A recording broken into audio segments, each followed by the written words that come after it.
Kamakhyanagar block बालीगढ़ ग्राम जगतर नाथ श्री जगन्नाथ मंदिर और विग्रह प्रतिष्ठा उत्सव अनुष्ठित हो जाइए। प्रतिष्ठा उत्सव जो पालित हो दीर्घ 15 वर्ष पूर्व से ही जगह छोट पिला माने महाप्रभु श्री जगन्नाथ रथयात्रा को तालगुटुमार आरंभ कर रथ टाणुले।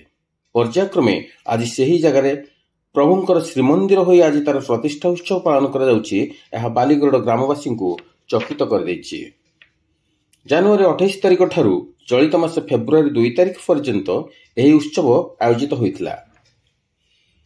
यह उपलक्षे नवकुंडीय गायत्री महायज्ञ, जगन्नाथ प्रवचन और 24 वेश प्रदर्शन आदि कार्यक्रम होता।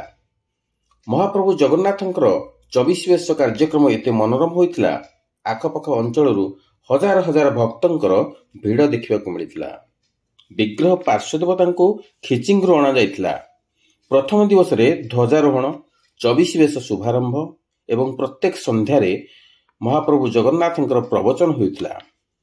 द्वितीय दिवस अंकुरारोपण, तृतीय दिवस कलश यात्रा, संध्या दीपयज्ञ, चतुर्थ दिवस महाप्रभु श्री जगन्नाथ प्राण प्रतिष्ठा, गायत्री महायज्ञादि कार्य पूजक सतीश प्रसाद आचार्य द्वारा समापन होता। प्रदीप स्वाई कर्ता भाव कार्य तुलाई। यह कार्यक्रम 56 गोटी ग्रामर झील ज्वाई, बंधुबांधव और आखपाख ग्रामर श्रद्धालु माने उपस्थित रही जगन्नाथ को दर्शन करथिले।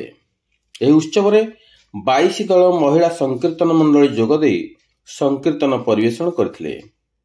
पंचम दिन गीता ज्ञानयज्ञ आयोजित होता और हरमन स्वाई द्वारा टंकोतरणी व्यवस्था आयोजन करा जायतिला।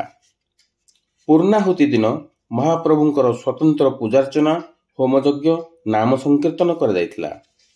प्रति संध्यारे प्रवक्ता नारायण दास, बसंत बिशोई और दिवाकर नंद प्रमुख प्रवचन प्रदान करथिला बेले पंडित अमूल्य रत्न त्रिपाठी मंच परिचालना करथिले।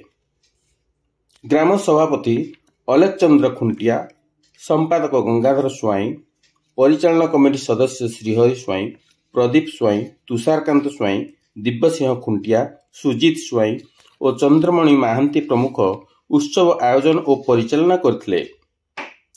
समस्त ग्रामवासी एही प्रतिष्ठा उत्सव रे सहयोग करथिले।